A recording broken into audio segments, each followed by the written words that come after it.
Bati 84 ndizo ambazo zinatumika kwenye ujenzi wa hili godown dogo ambalo linaweza likakuhifadhia hata gunia 2000 za mchele, za mpunga, of course za malage, za mahindi, whatever utakuwa unahifadhi nini humo. Lakini kwenye upande wa mbao za Kench zilizoenda hapo ni mbao 180, ikiwa linatumia jumla ya tofali za kuchoma tofali 1011 peke yake. Lakini ukitumia tofali za block utatumia jumla ya tofali 3000 kamili. Kumbuka ramani hizi tunaandaa kulingana na mahitaji ya mteja. Kwa hiyo hata wewe pia unaweza kuweka mahitaji yako hapo na sisi tukaweza kukuandalia ramani vizuri tu kulingana na vile ambavyo utakavyokuwa unahitaji.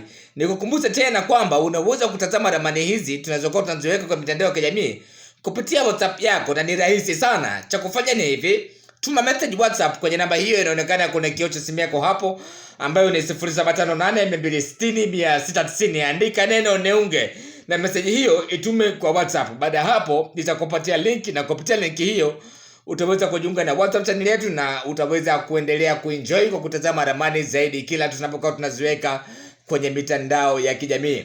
Hili jengo au hili godown lina upana wa mita 7 na urefu wa mita 12. Kwa hiyo sio kubwa sana, lakini kidogo lina kimo kinachoweza kufanya jengo hili likahifadhi nafaka kwa kiwango kikubwa kidogo, sawa?